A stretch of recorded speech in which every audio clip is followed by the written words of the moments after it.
Bismillahirrahmanirrahim. Assalamualaikum warahmatullahi wabarakatuh.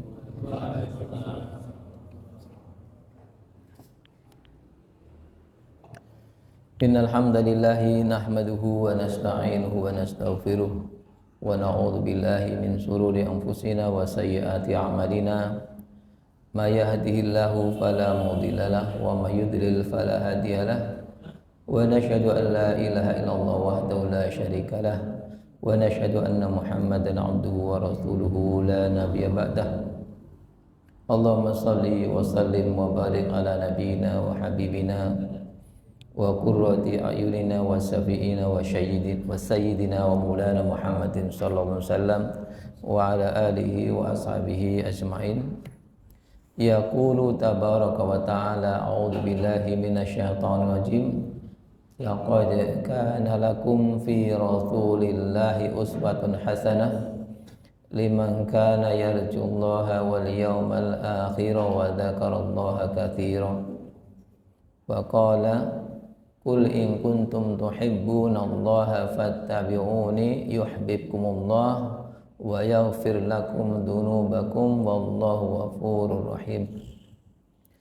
Alhamdulillah, tsumma alhamdulillah, kita sama-sama bersyukur kepada Allah Subhanahu wa taala. Kita dapat mengadakan kajian dengan izin Allah, ta'lim, baik mendengarkan maupun menyampaikan maupun memfasilitasi. Itu mudah-mudahan baik bagian daripada menolong agama Allah. Karena Allah Subhanahu wa taala berfirman, ya ayyuhalladzina amanu in tansurullaha yansurkum wa yutsabbit aqdamakum. Hei orang-orang yang beriman, kalau kalian menolong agama Allah, Allah akan menolong kalian dan memantapkan pendirian kalian. Mudah-mudahan kegiatan semacam ini pula termasuk menjaga agama Allah. Karena Nabi kita Muhammad sallallahu alaihi wasallam bersabda, ihfazillaha yahfadka, ihfazillaha tajidhu tujahaka, atau kama qala sallallahu alaihi wasallam. Jagalah Allah, maksudnya jagalah agama Allah, niscaya Allah akan menjagamu, dan jagalah agama Allah, niscaya engkau akan mendapati Allah di hadapanmu. Kama qala sallallahu. Kajian kita seputar as-sirah an-nabawiyah, perjalanan hidup Nabi kita Muhammad sallallahu alaihi wasallam, di antaranya didasarkan kepada dua ayat.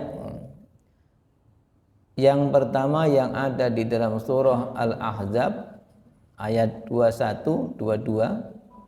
Kemudian surah Ali Imran ayat 31. Perlu dicermati bahwa ketika ayat ini turun, laqad kana lakum fi rasulillahi uswatun hasanah. Sungguh bagi kamu sekalian orang-orang yang beriman, pada diri Nabi itu ada tauladan yang bagus, sebagai tauladan. Ketika ayat ini turun, perjalanan Nabi dalam berjuang dan berdakwah sudah lebih kurang 18 tahun.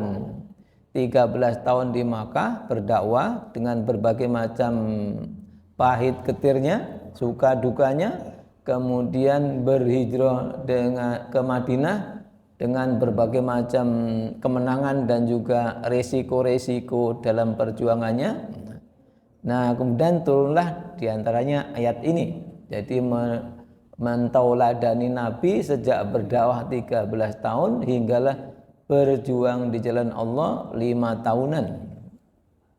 Kemudian pula kalau kita cermati surah Ali Imran ayat 31, qul in kuntum tuhibbunallaha fattabi'uni. Nabi kita Muhammad sallallahu alaihi wasallam diperintahkan oleh Allah untuk mengatakan kepada orang-orang yang beriman, qul, katakan olehmu.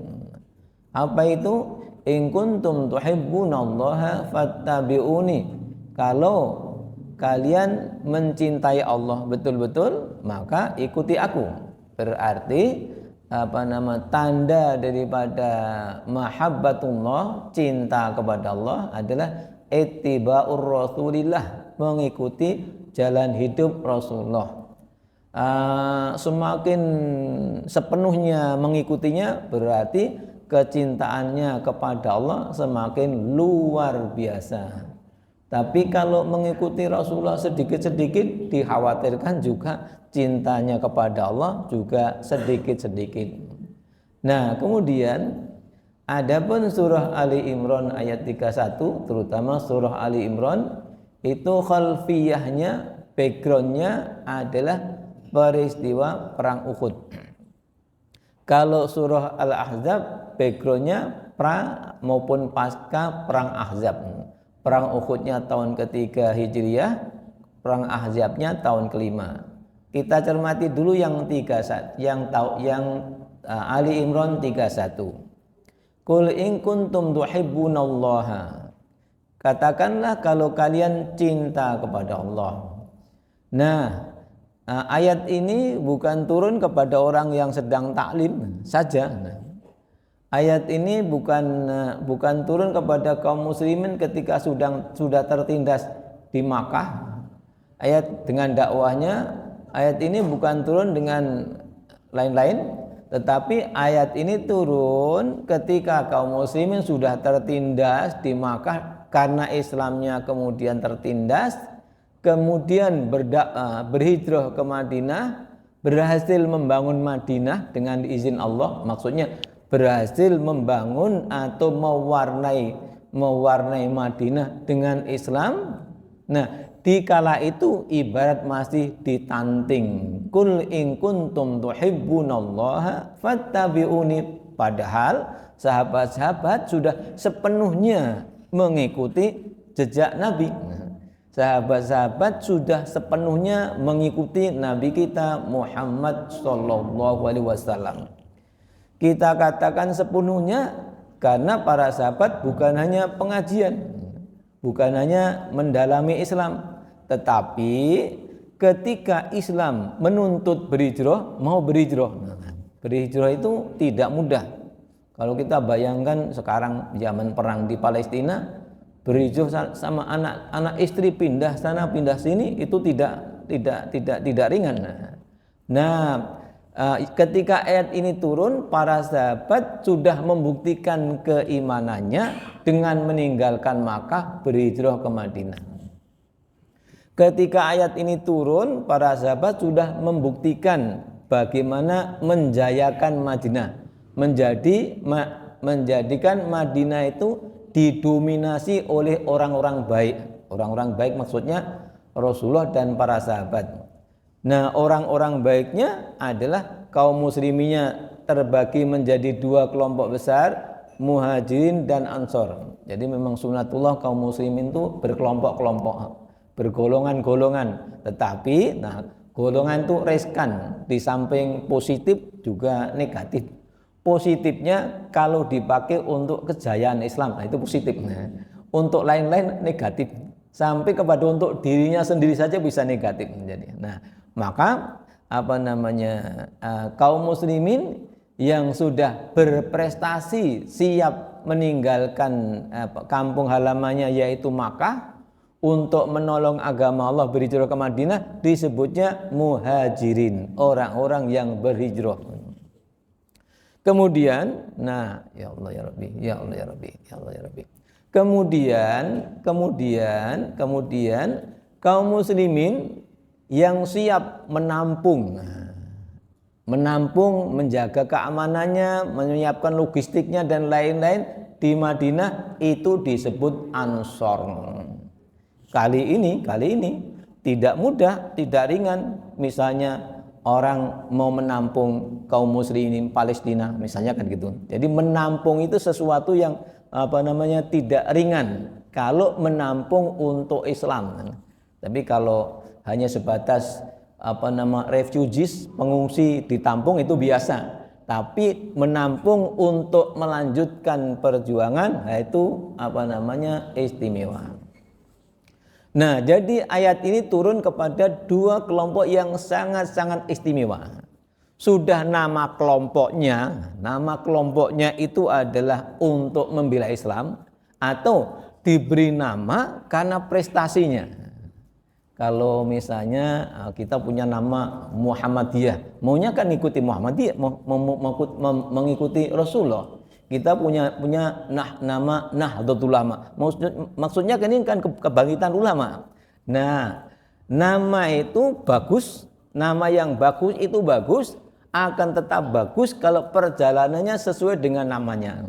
Nah, kalau nama Muhajirin bukan rekayasa mereka sendiri, itu prestasi mereka terus dikasih nama oleh Allah para Muhajirin. Kemudian yang siap menampung Muhajirin disebut Ansor.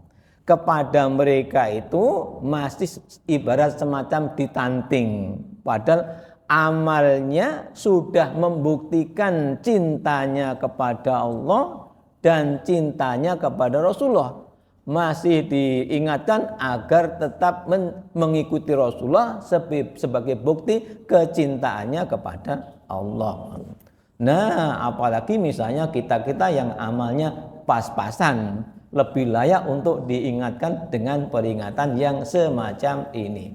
Qul in kuntum tuhibbunallaha fattabi'uni.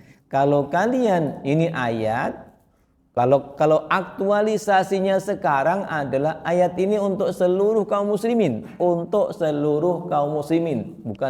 bukan hanya kaum muslimin yang sedang pengajian saja, bukan itu, bukan kaum muslimin yang sedang menjadi rakyat jelata, bukan itu, tapi kaum muslimin manapun juga terkena khitab, diajak berbicara dengan ayat ini. Kaum muslimin presiden, kaum muslimin wakil presiden, kaum muslim takmir masjid, kaum muslim bisnismen dan lain-lain, semua ketika ada ikatan Islam dan iman diajak bicara lewat ayat ini. Qul in kuntum tuhibbunallaha fattabi'uni. Ingatlah, katakanlah, kalau kalian cinta kepada Allah, maka ikutilah aku. Artinya bahwa cinta kepada Allah itu memang ada dalam hati, ada dalam ucapan, tapi juga harus dibuktikan dalam perbuatan. Bukti dalam cinta kepada Rasulullah bisa dalam hati, bisa banyak membaca sholawat dan lain-lain, tapi pula dibuktikan dengan perbuatan, yaitu ittiba'ur rasul, mutaba'atur rasul. Nah, yang ketiga ini semakin luas ilmunya tentang kepribadian Rasulullah, semakin tahu untuk mengikutinya. Ketika sudah tahu, tinggal mau atau tidak mau. Jadi untuk mengikuti jejak kehidupan Nabi kita Muhammad SAW perlu ilmu. Ketika sudah tahu, perlu kemauan. Kemudian nanti kalau sudah mengikuti jejak kehidupan Rasulullah, maka yang pertama yuhibbukumullah, akan mendapatkan kecintaan Allah, Kemudian setelah itu dosa-dosanya akan diampunkan. Yuhibbukumullah wa yaghfir lakum dunubakum, Allah akan mengampuni dosa-dosanya. Kita ini akan hidup baik insyaallah kalau menjaga hablum minallah, ikatan kepada Allah, dan juga menjaga hablum minannas, ikatan kepada manusia. Tapi sebagian ulama berpandangan ikatan kepada manusia itu agak repot-repot, karena manusia itu punya sifat kadang-kadang bakhil, kadang-kadang tidak mudah memaafkan. Jadi kitanya disuruh bagaimana berusaha ketika kita menghadap Allah itu hubungan sesama manusia tuntas, persaudaraan antar kaum muslimin terjaga baik. Adapun ketika menghadap Allah itu Ghafur, Allah itu Rahim, jadi Maha Pengampun. Insyaallah salah sedikit asal kita mau minta ampun diampunkan. Itu ketika kepada Allah. Tapi ketika kepada manusia, kadang-kadang minta maaf pun belum tentu dimaafkan. Itu bisa ngebot-boti di akhirat nanti. Maka kita mesti jaga dua, bagaimana kita berhubungan kepada Allah sebaik-baiknya dan berhubungan dengan sesama kaum muslimin dan manusia pada umumnya juga dengan sebaik-baiknya. Kemudian kembali kepada surah Al-Ahzab yang ayat 21 dan 22. Ketika Allah mengingatkan bahwa agar mereka kaum muslimin mengambil tauladan Rasulullah. Jadi ini urusan hidup ini tidak di dunia sama. Kalau kita ngomong sama lari-lari cilik-cilik, anak cilik-cilik kalau nanti umur panjang, jenengan semua nanti akan jadi orang sepuh-sepuh juga. Kita yang sudah terlanjur sepuh-sepuh, otomatis lama-lama umurnya gentek. Nah, jadi diingatkan, laqad kana lakum fi rasulillahi uswatun hasanah liman kana yarjullaha wal yaumal akhir wa dzakarallaha katsira. Tauladan Rasulullah itu bagi orang-orang yang jelas-jelas menyadari nanti akan kembali kepada Allah. Nah, itu harus mentauladani Rasulullah. Liman kana yarjullah, orang-orang yang benar-benar hidupnya mengharap ridha Allah. Kalau orang di luar itu sudah mulai tidak jalan. Kalau orang hidup kok tidak dalam rangka dengan waktunya, bukan dalam rangka mencari ridha Allah, sudah agak bermasalah. Orang hidup dengan kekayaannya kok bukan dalam rangka mencari ridha Allah, sudah agak-agak bermasalah. Orang dengan hidup dengan jabatannya tidak dalam rangka mencari ridha Allah, agak bermasalah. Kita sebagai pegawai dengan waktu jam kerjanya tidak untuk memikirkan pekerjaan, agak bermasalah. Kita sebagai pegawai dengan tenaganya bukan dipakai untuk mengerjakan pekerjaan, untuk mainan WA dan lain-lain, agak bermasalah. Kita sebagai pegawai misalnya waktunya habis untuk jagongan, bermasalah. Demikian juga hidup ini kalau dengan tenaganya, dengan umurnya, dengan waktunya, dengan kekayaannya, dengan jabatannya, dengan berbagai macam fasilitas yang Allah berikan kok bukan untuk mencari ridho Allah, jalan hidupnya sedang bermasalah. Maka diingatkan gini, liman kana yarjullaha wal yaumal akhir. Hari akhir itu adalah ending kehidupan, tujuan akhir kehidupan. Maka siapapun yang dengan tenaganya bukan digunakan untuk cari bekal hari akhir, jalan hidupnya bermasalah. Kemudian orang dengan waktunya, dengan berbagai macam fasilitas yang Allah berikan kok bukan untuk mencari keselamatan di akhirat, itu hidupnya sedang bermasalah. Nah, itu dulu sama-sama kita luruskan bahwa hidup ini untuk mencari doa Allah, terus untuk mencari keselamatan di akhirat. Terus panduannya adalah Rasulullah. Ayat ini turun kira-kira tahun ke-5 Hijriah. 5 Hijriah backgroundnya adalah peristiwa perang Ahzab. Artinya Rasulullah sudah berjuang dengan dakwahnya 13 tahun di Makkah. Kemudian berhijrah ke Madinah, sosialisasi, publikasi dan lain-lain, akhirnya bisa mendominasi Madinah. Itu tidak gampang. Orang soleh kok bisa mendominasi kota, mboten gampil niku. Nah, orang soleh kok bisa mendominasi, sebab pesaingnya banyak.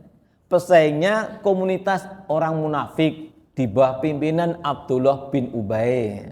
Pesaingnya komunitas orang Yahudi Bani Qainuqa, punya kepala sendiri. Pesaingnya komunitas orang Yahudi Bani Quraidah, punya komunitas sendiri. Padahal watak Yahudi seperti Israel sekarang itu lebih kurang. Nah, tapi rumitnya mereka menganggap itu juga berjalan mengikuti kitab suci, problemnya dan lain-lain. Nah, kemudian yang menjadi dalam suasana semacam itulah Rasulullah bisa dan kaum muslimin bisa dominan dengan dua kekuatan utama, yaitu Muhajirin dan Ansor. Saya pernah mengikuti satu musyawarah agak besar ulama di Pekanbaru. Waktu itu narsumnya Pak Gatot Nurmantyo, mantan Panglima, menceritakan sirah Nabi bab itu. Orang Yahudi itu sukanya mengadu domba. Maka ketika Rasulullah sudah datang ke Madinah, kemudian Madinah sudah ditata dengan bagus, tetap orang Yahudi berusaha mengadu domba Khazraj dan Aus. Ringkasnya gitu. Artinya kelompok itu bagus karena yadullah ma'al jamaah. Beramal itu berjamaah lebih mendatangkan hasil daripada sendirian-sendirian. Tapi berkelompok berjamaah pula rentan untuk asobiyah, rentan untuk fanatik kelompok. Nah, problemnya adalah ketika fanatik kelompok. Nah, maka ketika ayat ini turun, kaum muslimin sudah mendominasi Madinah. Jadi ketika Rasulullah masuk ke Madinah, tahun ketiga, tahun kelima lebih kurang, orang-orang Yahudi sebagainya sudah dihukum karena melanggar perjanjian. Orang Yahudi Bani Qainuqa karena melanggar perjanjian setelah perang Badar dihukum.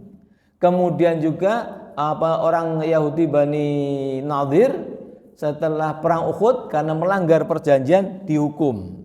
Demikian juga orang Yahudi Bani Quraidah melanggar perjanjian. Karena kalau Bani Quraidah melanggar perjanjiannya apa?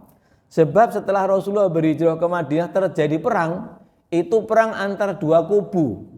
Bukan hanya dibilang perang antara kafir sama muslim, bukan begitu saja, tapi perang antara kubu Makkah sama kubu Madinah. Nah, kemudian otomatis semua yang berada di Madinah dengan piagam Madinah namanya terikat membela Madinah. Kalau ada peperangan tolong menolong.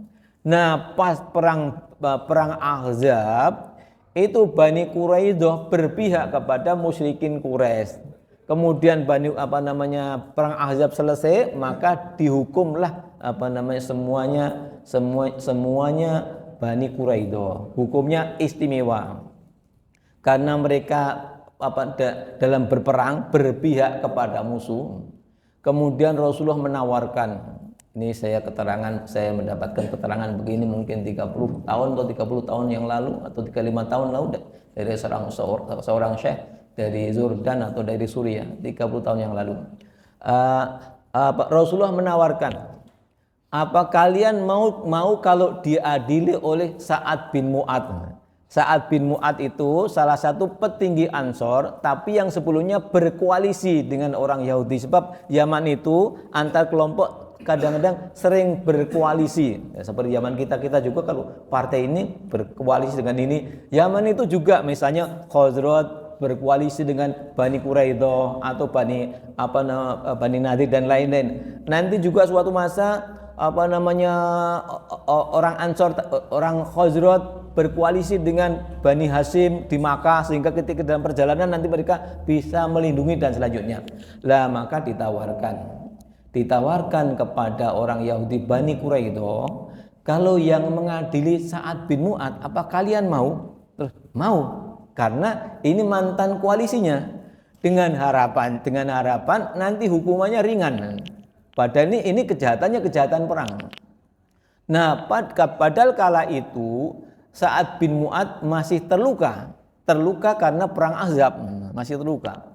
Nah, kemudian ketika Sa'ad bin Mu'adz datang, Rasulullah ngendika bersabda, "Qumu li sayyidikum Sa'ad." Kalian berdiri untuk menyambut kedatangan pemimpin kalian, namanya Sa'ad bin Mu'adz. Itu diantaranya sunnahnya kalau ada orang-orang besar datang berdiri, itu diantaranya seperti itu. Nah, kemudian akhirnya nah, di jalan-jalan untuk kedatangan Sa'ad bin Mu'adz sudah dibujuk-bujuk oleh pihak-pihak tertentu agar nanti memberikan hukuman ringan gitu. Karena ini mantan koalisinya. Tapi kata Sa'ad bin Mu'adz, sudah tiba waktunya bagi Sa'ad bin Mu'adz untuk bersikap wala yakhafu laumata laim. Sudah tiba waktunya bagi Sa'ad bin Mu'adz untuk bersikap dan tidak takut dicela siapapun juga. Nah, akhirnya ternyata keputusan Sa'ad bin Mu'adz, semua orang yang dewasa dihukum bunuh.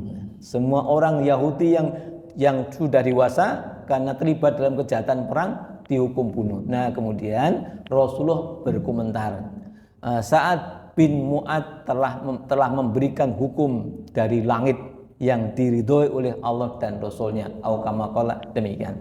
Nah, kembali.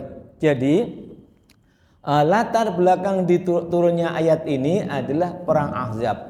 Sampai dikisahkan dalam perang Ahzab tadi, sebab kaum muslimin itu semakin mantap tawakalnya kepada Allah, resiko apapun juga. Orang resiko itu kan antara iya dan tidak iya. Jadi antara iya dan tidak. Misalnya kalau lihat pakai kacamata pakai mata kepala mungkin jangan-jangan terjadi. Tapi kalau pakai mata hati tergantung kepada takdir. Kemudian misalnya melihat pakai mata kepala, seakan-akan nasib Palestina itu tergantung kepada Israel, kemudian Amerika dan G7 dan lain-lain yang mendukung Israel. Itu pakai kacamata, pakai mata kepala. Kalau pakai mata hati, kemarin khutbah Id di Gaza, di antaranya mengatakan begini. Ini semua terjadinya karena takdir Allah. Bukan karena Israel, bukan karena Amerika. Ini karena takdir Allah. Fa'alliku qulubakum 'ala Allah. Oleh karena itu hatinya semua digantungkan kepada Allah. Karena semua ini terjadi karena takdir Allah. Nah, kemudian itu kata salah seorang khatib. Salah seorang Palestina lagi yang lain mengatakan, ini jumlah korban nanti yang akan syahid berapa, yang akan terluka berapa, itu tidak kurang, tidak lebih, kecuali sesuai dengan takdir Allah. Jadi keyakinannya begini. Nah, kadang-kadang semakin kuat imannya, maka relatif insya Allah mata hatinya semakin tajam, meskipun kadang-kadang berbeda dengan pandangan mata kepala. Wallahu a'lam bishawab. Contohnya, ketika Rasulullah SAW berada di Gua Thur, sudah terkepung, tapi yang mengepung tidak tahu kalau yang dikepung berada di dalam Gua Thur. Kemudian Abu Bakar As-Siddiq ketika perjalanan hijrah mengatakan, ya Rasulullah, kalau mereka melihat kakinya, niscaya mereka melihat kita. Itu kan mata kepala, pandangan. Jadi analisa. Kalau mereka dingkluk gini, lihat kakinya, kita di bawahnya di Gua Thur. Kemudian Rasulullah menjawabnya, ma dhananta ya Abu Bakrin bi itsnaini Allahu tsalisuma. Yang kau duga kita ini berdua, Allah yang ketiga. Jadi mesti menolong. Diabadikan dalam surah At-Taubah, idhuma fil ghari idh yaqulu li sahibi la tahzan innallaha ma'ana. Ketika dua orang berada di Gua Thur, kemudian Rasulullah mengatakan la tahzan, jangan bersedih, sesungguhnya Allah bersama kita. Ini demikian juga sikap Nabi Musa alaihissalam. Berdasarkan pandangan mata kepala, berdasarkan analisis, yang di belakang adalah bala tentara Fir'aun, depannya Laut Merah. Maka pengikut Nabi Musa mengatakan, inna la mudrakun, kita semua pasti ketangkap. Jawab Nabi Musa, kalla, enggak mungkin. Inna ma'i rabbi sayahdin, Allah itu bersamaku, Allah mesti memberikan petunjuk dan selanjutnya. Nah, maka demikian juga ini gambaran iman disebutkan dalam surah Al-Ahzab yang ayat 22-nya. Walamma ra'al mu'minuna al-ahzaba qalu hadza ma wa'adana Allah wa rasuluh. Hadza ma wa'adana Allah wa rasuluh. Ketika pasukan Ahzab datang, itu justru kaum muslimin, orang-orang yang beriman mengatakan ini janji Allah. Apa janji Allah? In tansurullah yansurkum. Kalau kalian menolong agama Allah, Allah akan menolong kalian. Apa janji Allah? Wa kana haqqan 'alaina nasrul mu'minin. Berhak bagi kami untuk menolong orang-orang yang beriman dan selanjutnya. Kemudian wa sadaqallahu wa rasuluhu wa ma zadahum illa imanan wa taslima.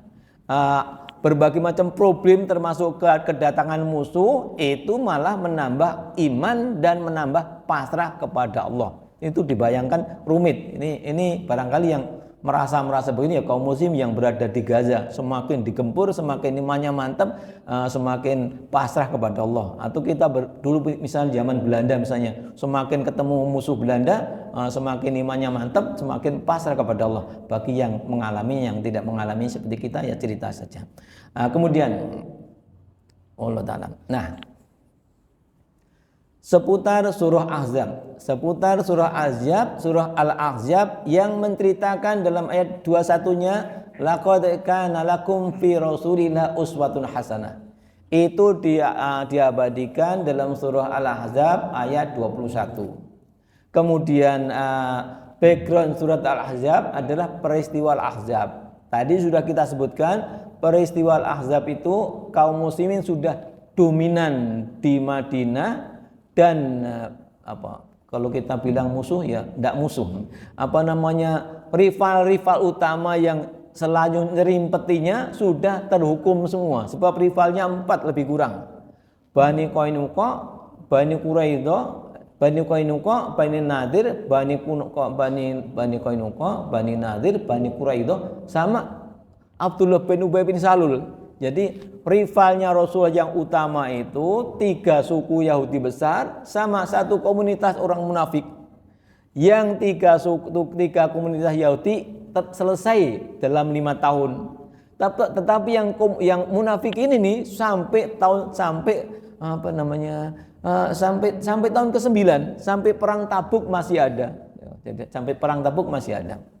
Nah, maka kita cermati di sini ketika surat Al-Ahzab membahas bahwa Rasulullah itu adalah tauladan, maka kita cermati garis besarnya surat tadi isinya seperti apa. Isinya merupakan panduan membangun Madinah di mana kaum muslimin seluruh sejak itu sampai kapanpun juga terikat mengikutinya. Mari kita cermati. Yang pertama adalah dalam ayat 21-nya Rasulullah sebagai tauladan. Tetapi ketika Rasulullah didudukkan sebagai tauladan ini sudah berhasil menjadikan Islam itu jaya. Bukan hanya berhasil menerima Islam atau mempelajari sudah, mendalami sudah, menebarkan sudah, menegakkan sudah. Jadi seumpama perjuangan Islam, perjuangan menuju izul Islam wal muslimin atau dakwah menuju li'i'la'i kalimatillah itu kita bahasakan 3 seumpama mempelajari, menyebarkan, menegakkan, maka tahun kelima ini sudah tegak. Tahun kelima ini sudah tegak. Jadi sudah berbentuk masyarakat Madinah. Kalau bahasa sekarang yuk, kalau bahasa zaman dulu sebelum Republik kita ya kerajaan Madinah misalnya. Kalau bahasa sudah zaman Republik ya negara Madinah gitu misalnya. Nah, maka ternyata di awal surah Al-Ahzab itu panduan bagaimana menata Madinah. Kemudian di akhir surah Al-Ahzab ternyata menunjukkan itulah ending bagi orang-orang yang komitmen terhadap ajaran Allah. Sebut nyata kita baca. Bismillah. Dalam surah Al-Ahzab ayat 1 sampai 3. Ya, backgroundnya adalah perang Ahzab, pra maupun pasca. Yang paling menakutkan adalah pra sampai pas perang, tapi yang melegakan setelah menang. Maka ya ayyuhan nabiyyu ittaqillaha wa la tuti'il kafirina wal munafikin. Hai Nabi, bertakwalah kepada Allah, jangan mengikuti orang-orang kafir dan munafik. Maka saya tulisnya awal surat berisikan panduan kehidupan sosial politik karena Rasul mulai menata masyarakat Madinah, terus mulai menata pemerintahan Madinah. Maka rambu-rambunya disebutnya 3. Bertakwa kepada Allah, 1. Ayat kedua, wattabi ma yuha ilaika mir rabbika, ikutilah wahyu. Jadi mengikuti wahyu. Kemudian ayat ketiganya, wa tawakkal Allah, tawakal. Jadi ini maka tadi dalam mukadimahnya kita sebutkan bahwa Rasulullah itu tauladan semua orang beriman dalam lini manapun juga. Dalam lini manapun juga. Kalau kita rakyat jelata yang menteladani bab-bab yang berkaitan dengan rakyat jelata. Kalau kita ini pejabat ya meneladani hal yang berkaitan bagaimana Rasulullah menata pejabatnya dan lain-lain. Nah, maka panduannya adalah diantaranya 3. Tidak mengikuti pola orang-orang kafir dan munafik tadi. Orang munafik pada zaman Nabi itu masih ada sejak sampai tahun ke-9 Hijriyah. Sebelum Rasulullah wafat, komunitas munafikin masih ada. Dan sampai berikutnya, hanya ketika sampai berikutnya tidak ada orang yang tahu. Sampai Umar bin Khattab pun tidak tahu. Yang tahu hanya seorang sahabat yang diberitahu namanya Hudzaifah bin Yaman. Yang lain tidak tahu. Siapa yang betul-betul munafik tidak tahu. Maka karena tidak tahu, orang munafik itu diurusnya sebagai kaum muslimin. Karena sama-sama sholat, sama-sama dalam komunitas kaum muslim. Maka dibangunnya berdasarkan ukhuwah Islamiyah. Ataupun hatinya terserah kepada Allah. Nah, kemudian jadi dalam menata Madinah, bahasa ringkasnya panduannya 3. Bertakwa kepada Allah. Maka Indonesia kita ini dahsyat ketika ingin menelurkan calon-calon pemimpin. Dalam bab pendidikan pasal 31 kan ayat 3 disebutkan negara akan menyediakan sistem pendidikan nasional guna meningkatkan ketakwaan, keimanan, akhlak mulia dalam mencerdaskan hidup berbangsa. Kan ketakwaan. Ini kalau enggak orang luar biasa enggak mungkin begitu. Nah, kembali. Nah, kemudian akhir ayat tadi, akhir ayat surah atau Al-Ahzab sebutnya begini. Ya ayyuhalladzina amanu ittaqullaha wa qulu qawlan sadida. Ayat pertama pesan takwa kepada Nabi. Ayat agak akhir pesan takwa untuk orang yang beriman dan berkatalah dengan lurus. Yuslih lakum a'malakum wa yaghfir lakum dzunubakum. Kalau kata-katanya benar, kata-katanya benar, cita-citanya benar, konsepnya benar, rancangannya benar, tidak akan benar kalau ilmunya tidak benar. Kalau orang punya ilmu benar, maka idenya benar, konsepnya benar, dan lain-lain benar. Nah, artinya kalau orang cukup tahu tentang syariah, maka idenya bagus dan lain-lain. Nah, maka bertakwalah kepada Allah dan berkatalah dengan benar. Kalau sudah kata-kata pandangannya benar, konsepnya benar, cita-citanya benar, karena dibangun di atas ilmu yang benar. Jadi ibarat nggak mungkin bisa ngomong benar kalau isinya file kepalanya nggak benar, nggak mungkin. Nah, kalau sudah file otaknya benar, bisa berkata benar, akhirnya yuslih lakum a'malakum. Allah akan menghadirkan nanti amalnya juga benar karena ilmunya benar, ucapannya benar, akhirnya amalnya akan benar. Nah, ketika amalnya benar, amal soleh itu menghapus dosa-dosa yang lain. Nah, maka Allah akan yaghfir lakum dzunubakum. Kemudian dalam tatanan sosial politik kemasyarakatan, Allah memberikan garis. Ini rambu-rambu baik, rambu-rambu tidak baik. Apa? Wa may yuti'illah wa rasulahu faqad faza fauzan 'azima. Kalau orang punya idealisme, baru idealisme sudah bagus, apalagi betulan. Ngaten-ngaten. Kados kita punya niat mau pengajian. Niat tok kan udah bagus. Kita niat pengajian. Kan beda dengan kita niat belanja. Kan beda dengan kita niat mau jalan-jalan. Baru niat saja sudah bagus. Apalagi ada aktualisasinya. Nah, maka di sini wa may yuti'illah wa rasulahu faqad faza fauzan 'azima. Nah, siapa yang taat kepada Allah dan Rasulnya, dia beruntung. Nah, kemudian untuk taat harus tahu apa-apa yang ditaati. Nah, itu ilmu syariat. Kemudian ada dikisahkan begini. Ayat 72 ini kisah dari Allah. Inna aradnal amanata 'alas samawati wal ardi wal jibal fa'abaina ayyahmilnaha wa asfaqna minha. Kami pernah tawarkan amanat. Nah, ternyata amanat itu terjemahannya adalah salat. Amanah itu ada terjemahannya adalah tafsirnya ada salat dan berbagai macam amal. Kalau dikerjakan dapat pahala, ditinggalkan dapat dosa, itu amanat. Jadi yang arti amanat dalam tafsir ayat ini, amanat adalah solat dan amal-amal yang kalau dikerjakan mendapatkan pahala, kalau ditinggal mendapatkan dosa. Berarti bahasa Arabnya amanah adalah as-shalawat wal wajibat. Jadi yang disebut amanah di sini adalah sholat 5 waktu dan lain-lain dan seluruh kewajiban syar'i, itulah amanat. Nah, kami pernah tawarkan amanah ini kepada langit, kepada bumi, kepada gunung, semuanya enggan untuk membawa amanat ini. Kemudian diambillah oleh manusia. Manusia itu doluman jahulah. Nah, amanat syariah ini nanti adalah maksudnya untuk membelah dunia, membagi dunia jadi dua.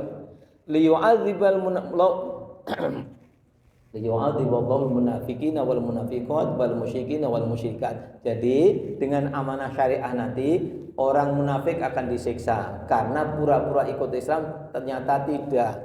Orang musyrikin akan disiksa karena memang betul-betul tidak mau ikut syariah. Nah, baru kaum muslimin yang beda-beda kualitasnya, wa yatumullahu 'alal mu'minina wal mu'minat. Orang-orang yang beriman, indikasinya salat dan lainnya, indikasinya syahadat dan salat, itu akan akan diberi taubat oleh Allah Subhanahu wa taala. Demikianlah selintas pengantar sirah an-nabawiyah, bahwa menteladani Nabi kita Muhammad SAW itu adalah menteladani seluruh kehidupan Nabi kita Muhammad SAW sesuai dengan kemampuan yang Allah berikan kepada kita. Maka masing-masing kita otomatis dalam menteladani akan berbeda-beda kemampuannya. Mudah-mudahan amal kita semua yang soleh diterima oleh Allah SWT, yang kurang-kurang soleh diampunkan oleh Allah SWT. Mudah-mudahan muncul pula dari rumah-rumah kita ahli-ahli Quran, ahli-ahli ilmu, ahli tafsir dan lain-lain. Wallahu a'lam bishawab. Subhanaka Allahumma wa bihamdika asyhadu an la ilaha illa anta astaghfiruka wa atubu ilaik. Walhamdulillahirabbil alamin. Assalamualaikum warahmatullahi wabarakatuh.